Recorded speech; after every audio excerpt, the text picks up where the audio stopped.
Hi, I'm Craig Ownby, and this is another in a continuing series of videos I'm helping my friend Ron Sturgeon produce for his campaign, Make Haltom City Thrive Again. Ron wants to bring all the businesses back to Haltom City and make it easy to start a new business in Haltom City. He's a fierce advocate for small business. He always says their struggle is real. Ron wrote a book on the topic, Keeping the Lights On Downtown in America's Small Cities, the critical role small businesses play in bringing back jobs and prosperity. Please request a free autographed copy if you live in Haltom City. It's received 16 five-star reviews on Amazon. The second edition, with 5 new chapters, will be out in November of 2022. The book gives many more details about the things we are going to discuss in these videos. You can learn more about Ron's efforts at his Facebook page, Make Haltom City Thrive Again. Ron, how did you get started on this endeavor? Well, I had a property on Denton Highway that had a vacancy in it, and it had had a vacancy for a couple of years. So I decided, well, I'll open a business and put it in there. The business was an event center. Originally, I thought I might put a little automotive shop on the back. City squashed that right away, so I took it out of my request. But I wanted to open an event center. Seems pretty normal. I wanted a low-budget event center because Haltom City is a lower demographic city. Felt like it was a good fit. It was properly zoned for the area. And so I came to get, I had to modify my PD to include event center.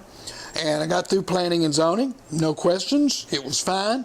Had people speak in favor of it that really thought a low-budget event center would be a good thing for Haltom City. People that I did not know, that I had no idea were going to speak in favor of it, got up and spoke in favor of it. And then I got to the city council, and the first reading went pretty smoothly, had a few questions, no big deal, looks like everything's going to be okay. And then I got to the consent agenda, which is the third meeting. Got to go through 3 public meetings to know if you can open a business. Now, this is hard for a small business. You know, you're thinking about hiring employees, renting a property, getting your financing, putting your budgets together, painting the building. You know, there's a lot of things to go through. Can't do any of that until you know whether the city's going to even let you open. And in Haltom City, as with other cities, how many rules they might impose on you. What hours will you be open? Where will your lights be? You know, the questions get pretty ungainly at times. So I was to the consent agenda. Now, I know you know what a consent agenda is, but let's explain for our people watching.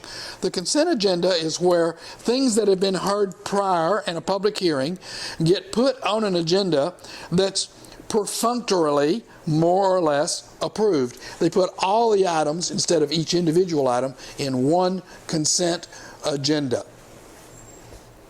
So Ron, how did your experience with the consent agenda go? Well, you know, when I was with Ford Motor Company with junkyards, I was in charge of environmental, licensing, legal, and environmental. 35 locations in 18 states. I have had my share of public hearings, and public hearings for businesses that the citizens didn't want. We're talking about junkyards, okay, even though it's Ford Motor Company. But typically, once you get through the hearings and you've answered everybody's questions and you've modified your plans, give them the answer, they've even amended what you're asking for to reflect what you've said, the consent agenda is bang, bang, it's done. It's really easy. Nobody has any problems. It goes really smoothly. I was out of town for the consent agenda. I didn't expect that there should be any issues, but one of the council people came forward and said, I want to take it off the consent agenda because I want to consider it again. And so that's what they did. And she went on to issue a list of what she wanted us to do with the event center. The list included things like we were going to have food trucks serving the venue, which was a little new, and Haltom City was kind of not sure they want food trucks. That's another whole discussion, I think, because most of the other cities in the world accepted food trucks a long time ago. But because they kind of micromanage, they want to know where they're going to be and how long are they going to be there. And so they made rules like how many sinks the food trucks had to have in them, where they would park, whether they would run their generator or not. All waste I laugh at this one. All waste generated by the food truck has to be disposed of outside the city. Now, where would we be if every city told all their businesses that disposed of their waste they had to dispose of it outside the city they generated it in? And that if I had an event and I had to have a Haltom City police officer there, and 2 seconds later, they approved it, and I had my permission to open my event center with a list of things that I could not possibly do. So how is your event center doing now? The event center is doing great, but I didn't open it with that set of rules. I waited about a month or two because I couldn't open. I couldn't work within those rules. And so I came back and I applied again. I went back through P&Z.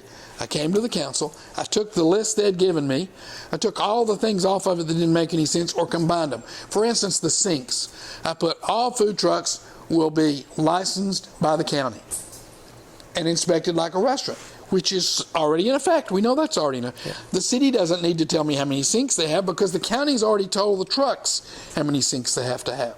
I took out the whole thing about the waste, took out the police officer. They had a lot of questions about serving liquor. We later determined that a food truck can't even serve liquor. And I came away with a list that I could live with. Took me 9 months to get to that point where I could open my event center. Now, how many businesses can wait 9 months to open? Not to open, to know that they can open, because it took me 9 more months to remodel the facility, get everything done and get my certificate of occupancy. Because you've got an ongoing cost all the way through that period. So, do you have any regrets about opening it? No, it's been a tremendous success. It's profitable. I believe it's been good for the city. By the way, Haltom City has 47% Hispanic population, and our single biggest event is Quinceañeras. I don't know if I said it right, but everybody knows what it is. Quinceañeras. And, of course, we've done weddings and other things, too. But the event center has been a good success, and they've made a good tenant for my building. Great. So about your other efforts to revitalize the city and declining parts of the city, how does this affect that? Well, after I came through that rigmarole of getting a CO, it became really obvious to me that the reason we have boarded up buildings and a lack of small businesses in Haltom City is because a lot of people won't endure this process, aren't capable of affording this process. I watched them turn down a snow cone stand the other day because they didn't have a regulation that really covered a snow cone stand. And cities are trying to protect themselves, but do we need protection from snow cone stands? I guess we could. Somebody could park wrong in the wrong place. Would that be a big problem? I guess in Haltom City it would be, because they didn't allow the snow cone stand. But I decided that somebody needed to do something to get Haltom City a little more friendly and less intrusive, less micromanaging into how these small businesses open. So that was the impetus for how I started the campaign. I formed the Business Association, and now I've got the new campaign, Make Haltom City Thrive Again. And no, I have no regrets. I'm at a point in my life where I have the time and I have the money, and I think it's something that needs to be done. And I think most of the citizens, if they understand it, will be very appreciative. Speaking of money, I know some of your dissenters say that you're in it just for the money.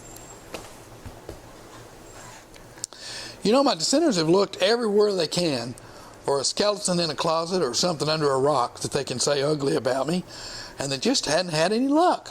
I've never been in any trouble. I've never been arrested. The worst thing they've found that they can say about me is that I'm rich or that I'm trying to line my pockets somehow. And I've said on the record many times, I have no undeveloped property in Haltom City.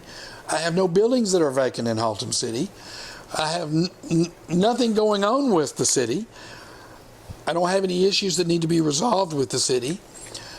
At one point they said, well, you're just trying to help the junkyards. Well, there's only two junkyards in Haltom City now. Neither one of them belong to me. And I have to emphasize again how much my heart aches for these small businesses that are going up there to that counter and being turned away from trying to be entrepreneurs and live their dream. And no, to answer your question as succinctly as possible, I have nothing to gain personally by this agenda.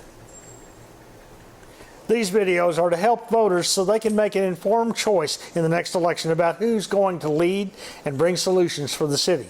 Thanks for watching, and I encourage you to watch the other videos posted, and most importantly, to make sure you vote in the next election as we strive to bring back prosperity in Haltom City's declining areas and corridors in the central and south parts of the city. We need pro-business candidates to serve on the City Council. If you are interested in helping or serving, reach out to Ron for more information.